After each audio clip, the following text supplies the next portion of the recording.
Hello everyone, it's been a while since we've done one of these. This is another episode of Mac Chat, and basically I've run out of time to film and edit a normal video like I would this week, so this is not going to take a lot of editing because I haven't got time to edit it. Equally as fascinating, I think. Hopefully. So we're going to talk about the BSB season, some of the support classes in BSB. Dad obviously commentates on a lot of the races, so I'm going to get his thoughts on that. We're also going to, while Taz isn't here, talk about his championship year from our perspective. Obviously the pair of us were like a blubbering wreck for most of the year, crying. So yeah, that's what we're going to talk about today. I hope you find it interesting. There'll be plenty more of these over the winter. So what do you want to start with?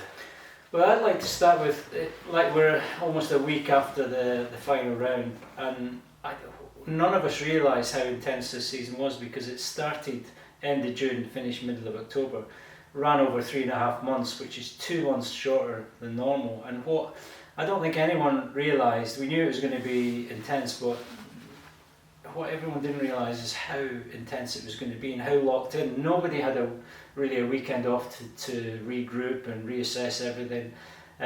So consequently, all the teams and all the riders in every championship set off in end of June, arrived middle of October, and it's only just now I realised how manic it was and how uptight everyone was, how hard everyone was working to keep it all together in that short amount of time. And you don't realise when you're in it because you're in it. And now it's the outpouring of emotion, not just for the championship winners and the successful team on Sunday night, was incredible. I've never seen so many grown men cry for no reason at all. And I believe it was that, especially in the Superbike class, 33 races. There's never been anything like that. The most races ever in the shortest amount of time. A massive ask from all the teams, the staff and the riders. A lot of these people have got normal jobs in the week, and it was incredible how it all worked. The hard work and the intensity, and everyone keeping it all together for that short amount of time in a high pressure environment, I think was a bit special. But none of us realised what we were in till it actually came to an end. It sounds stupid, but the end of season party proved that, I think, by the amount of people that stayed. I've never seen so many people at one party before, and I think it was just because, I mean, obviously we were biased, it was a good night for us, but there was just, I think everyone needed a rest and a blowout after that. It was just 3 races a weekend as well. In the previous years for BSB, if people didn't know, there's been a couple of rounds a year. There was a triple header, and they were like special one-off events. We had these triple headers. I remember when it was like 1 or 2 a year, everyone thought, oh my god, I don't know how we're going to get through these triple header weekends. Every single BSB weekend is now a triple header, and on a Saturday that basically means you've got to have a free practice session at 9, a qualifying at 12, and a race at like 3 or 4. So if you have a crash in any of those sessions, you're stuffed for the day basically, because if you crash in practice, it can affect your qualifying. If you crash in qualifying, it affects your race. And if you crash in the race, you've got to rebuild everything for the next day. And yeah, it was just a pressure cooker of emotion. Yeah, I've attended 25 end of seasons, believe it or not, over my time in BSB, and I'd agree with you, the end of season, and it wasn't just it was best party, I think it was just the general atmosphere. It was a tense season, people have been through tough times over the last couple of years, and like I say, everyone stayed behind. It was just, I've been to lots of end of seasons and they've kind of all fizzled out, but the weather helped over the weekend, but everyone just decided to go and celebrate whatever they did or didn't do over this year's BSB season. And it really was, I really believe you could have had a night with no alcohol and it would have been a good, sort of happy atmosphere. So it was a really nice way to end it. Yeah. What are your thoughts on, while we're on it, on the Showdown? Because I'll just explain the Showdown format. So, because I've actually randomly now got viewers from all around the world that watch this channel, which is absolutely amazing. So for people that aren't from the UK and don't follow the BSB Championship, basically the British Superbike Championship starts off as a normal championship. So we have 9 rounds where points are scored exactly the same as they are in MotoGP and World Superbike. But what happens is we basically have what's called the Showdown, and this year it was the top 8 riders after 9 rounds of the championship. It's actually after 8 rounds this year. Was it 8 rounds? Yeah. Oh, sorry. It was 11 instead of 12. Yeah. So after 8 rounds, the top 8 in the championship all get promoted to 1,000 points, which puts them far in front of everyone else basically. And during the year, if you finished on the podium, if you finish first, you get 5 points. If you finish second, you got 3 points. If you finish third, you got 1 point. And they are called podium credits, and they're sort of put aside during the year. And then when the showdown kicks in for the last 3 rounds, basically only the top 8 can then win the championship. But what it basically is there for is to stop someone running away with the championship. And controversially this year, Jason O'Halloran, he fell foul of it really, because he was away with the championship. And yeah, had it tied up really in a normal year. But this year, as it has been in BSB, it's just the way it is. There's a showdown involved. That obviously played into our hands with Taz. So they all started again. I think Taz was about 25 or 30 points behind.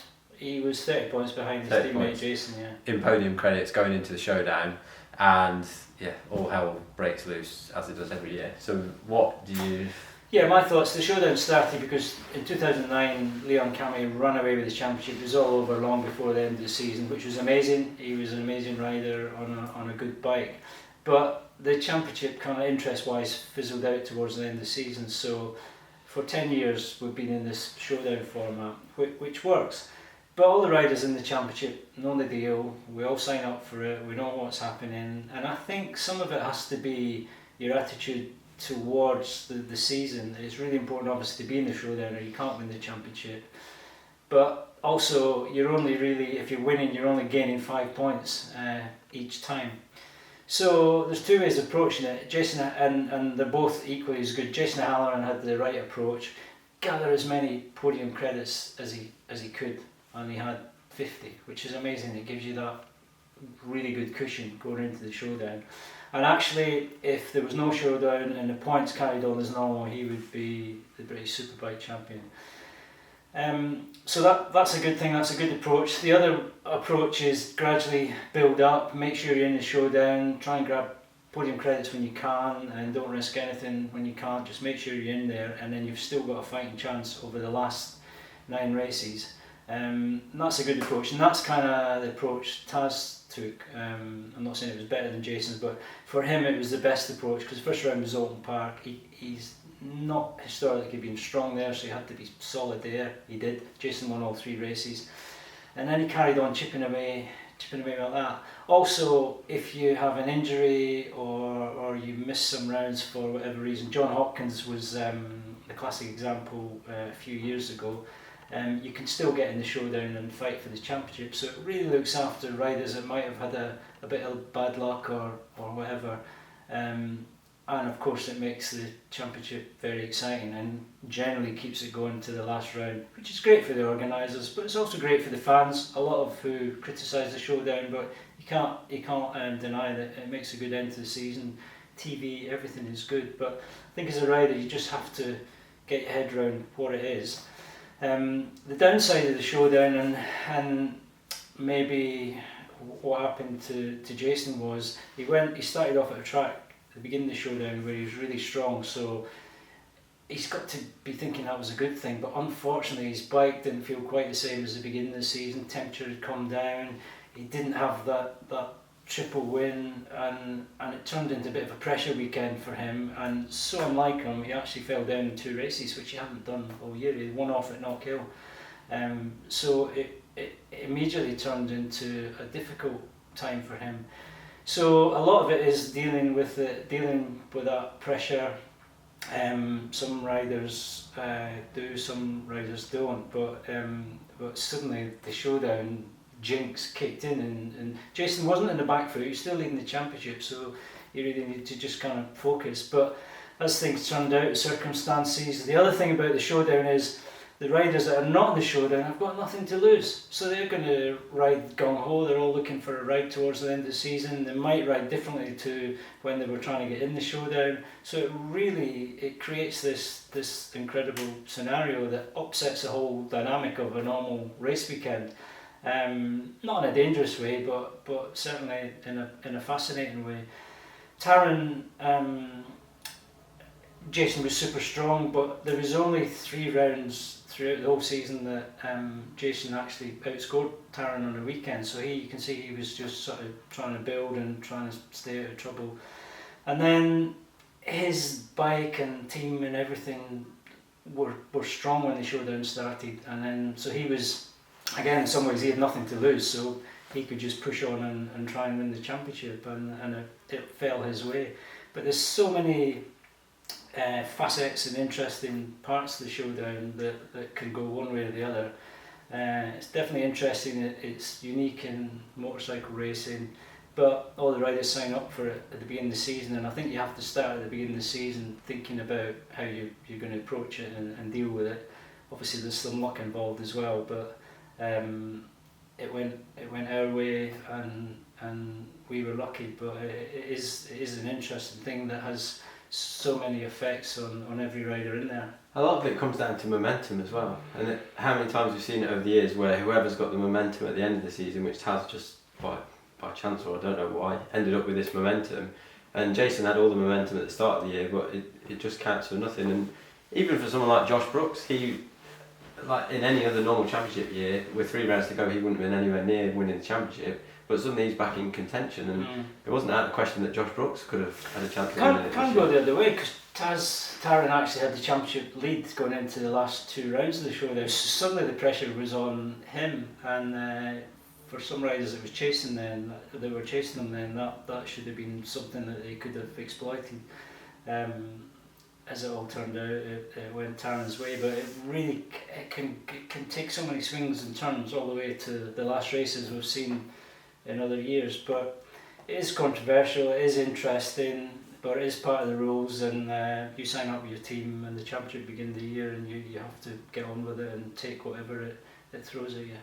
So I want to ask you what, just on a personal level, what it feels like as a human being for you, being a parent, looking after, well, take me out of it, but Taz for the year, from the start of the season. People probably won't know, I'll talk about it when I interview Taz.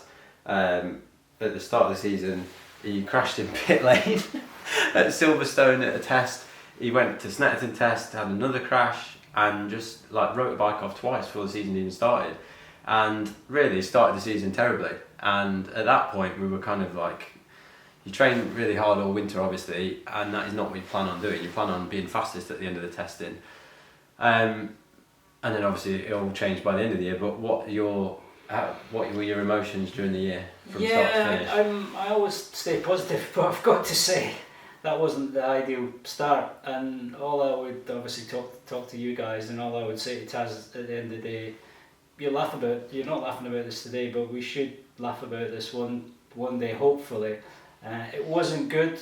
Brand new bikes. Steve Rogers, team owner, come to me and says, "Look, Neil, got to stop smashing these bikes up. We're not even at the first race yet." And it purely was circumstances. The pit lane crash, nobody knows what happened. We got a detective on it, and there was a ball of gravel that Taz hit, and then Snetterton was unfortunate. But it wasn't ideal, and then like the first round he had 3 top 6s, which was solid, and that kind of got things rolling then, but it was not a good start.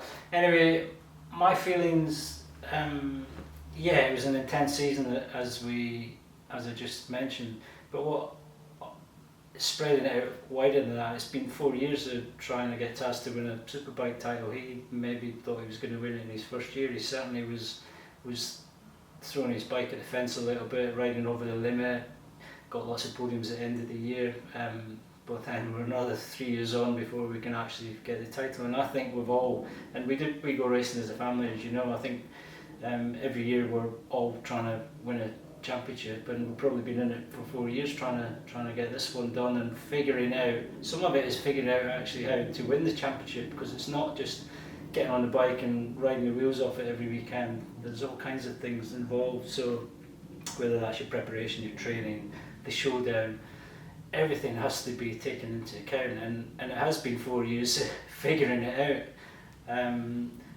And yeah, it's every bit as good as when I won it, when it's family, I guess. And like I said, we're nearly a week in, and I'm still enjoying. It's still sinking in.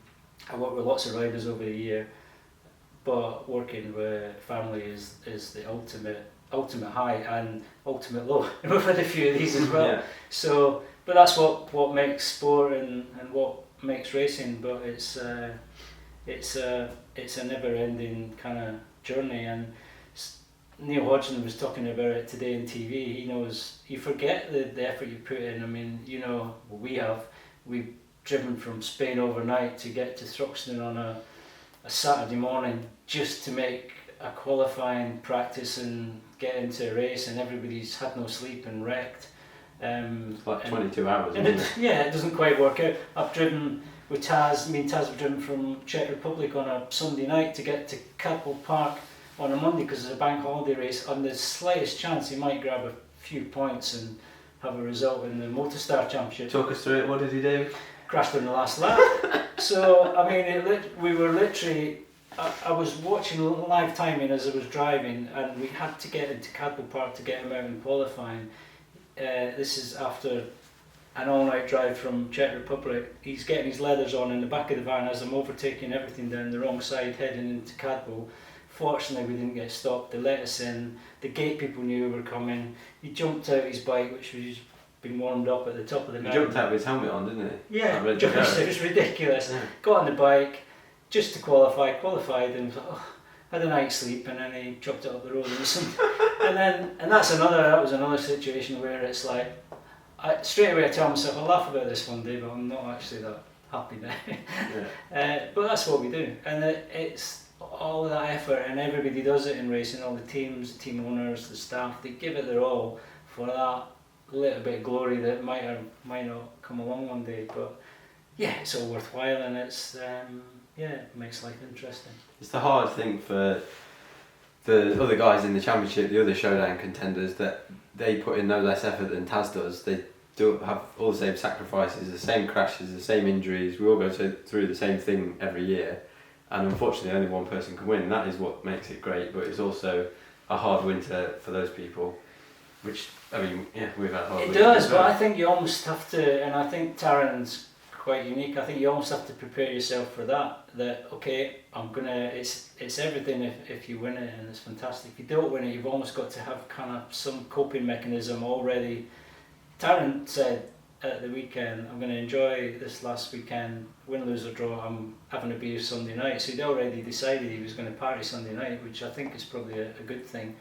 But I can see this week Tommy Bridle, who's devastated finishing second, but he's happy, he's relaxed, he's happy. Christian Hidden said in the pre-race interviews, look, it's everything, but the week after you're already preparing for the next season, because you always can go again, and then you build that dream in again that you're going to make it happen. So it's unfortunate that only one rider can win, but if you're smart, you get your head round, you get over it, you get drunk, you wake up, and then you crack on for the next season. And we've done that we've had to do that for a lot of years.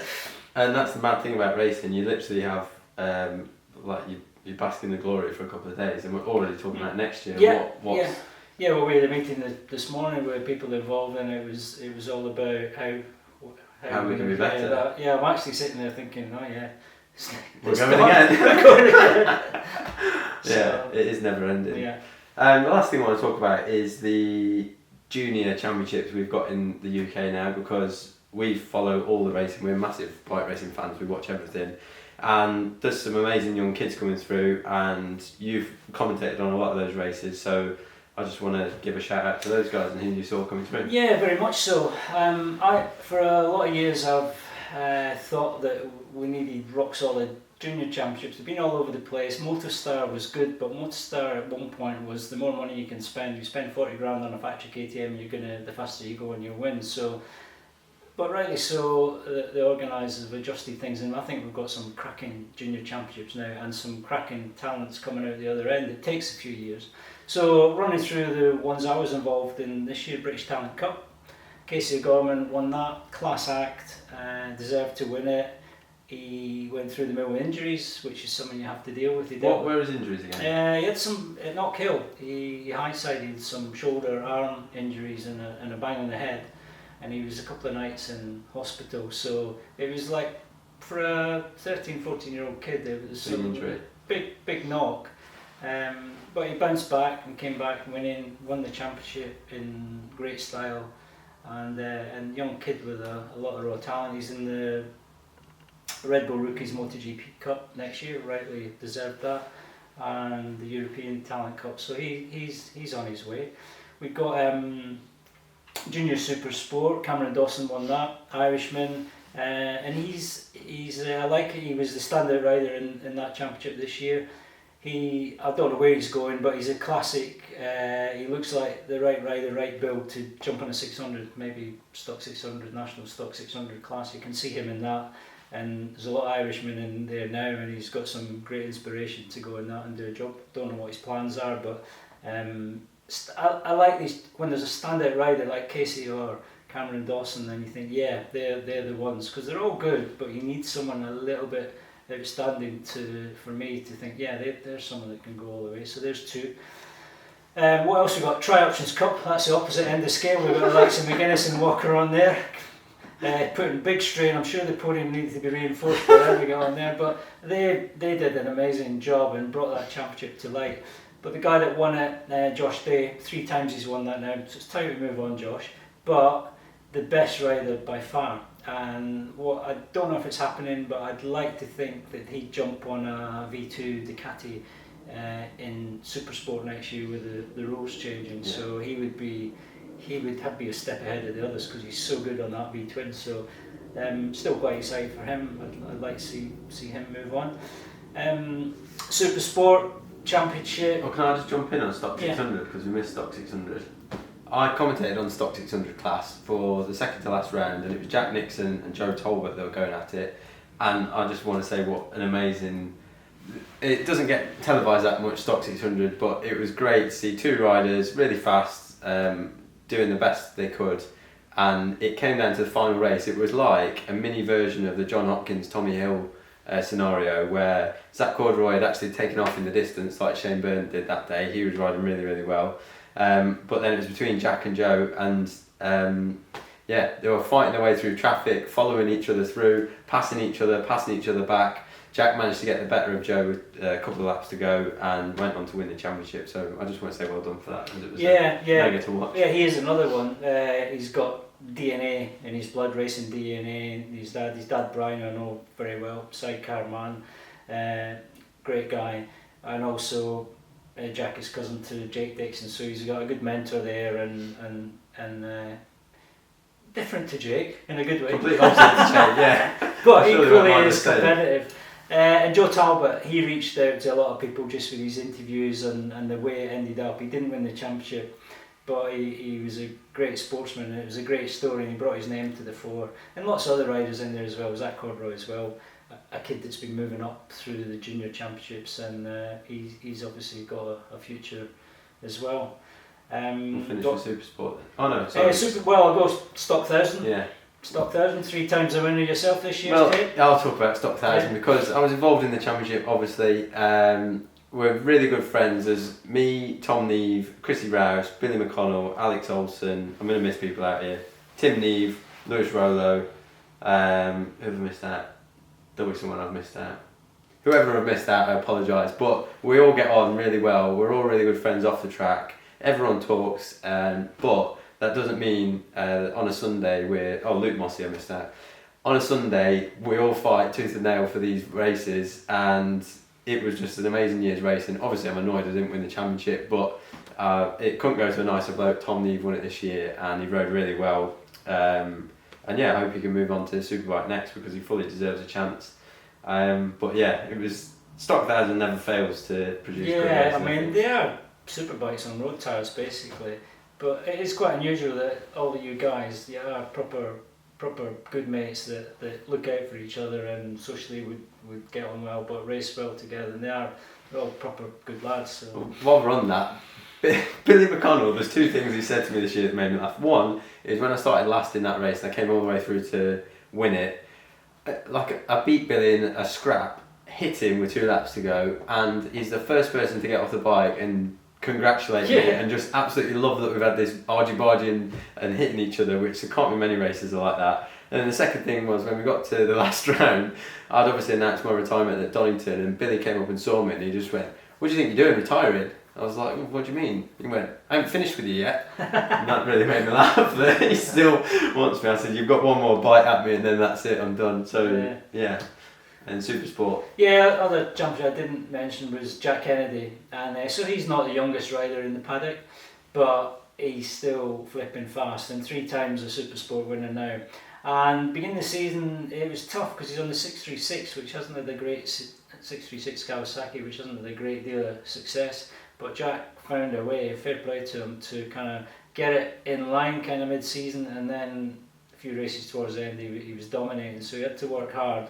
And I like to see that as well, because he could easily have just kind of gone through the motions, but he wanted it more than ever. He'd been upside down a few times, big one at Cadwell, which wasn't ideal for his championship, but fought back. And while the other guys are all youngsters going forward, Jack is like, he's the main man in Supersport, and it'd be good if he was in there next year, because the youngsters coming through, it's an amazing target for them. Jack will, like he did last winter, train harder, was lighter than ever. I'm sure he'll go again, the same thoughts to win it 4 times if he's in it. But I'm still glad he won it, and he showed everyone how much he wants it. Guy travels from Ireland, Southern Ireland every week. It's a nightmare with the COVID thing, but so he's had it tougher than most and wanted it more than ever. So I like that story as well, and I'd like to see him back in there. And then the youngsters coming through have got a massive boots to fill, and a great. It's great if he is in it, because it's a great focus for them to show how fast they need to be going. I quite like with Jack as well, in the middle of the season, I'm sure he won't mind me saying his bike wasn't the fastest, but it reminded me of like playing golf, where people have a handicap, and it was quite good because it brought Jack down a level a bit, and it brought him back in the mix so everyone else could have a go at him. Yeah. But yeah, I mean, deserved champion, and he rode really well. Lee Johnston as well, for being old and slow, actually went alright a couple of times. Yeah, I met Lee. Yeah, he said the kids were all ramming into him, but when he's got his helmet on and he's on the bike, he does look like a primary school child anyway, so he doesn't look any different. I did give someone a slap. I'm not sure if he's shown it on his YouTube channel. Yeah, Bradley Perry a slap. I think they kissed and made up, but yeah, there was slaps involved, and that was a really controversial championship as well in some ways, with safety cars and penalties, and everybody was upset with everybody else at some point. So it was still a great championship. And next year as well, new rules. We had the Triumphs in this year, which was great, 765s, and we should have Ducatis in. So it's going to open it up to other manufacturers and teams. So it should be better than ever. All right, we'll end on that. Thank you very much for watching. We'll speak to you soon. Bye for now.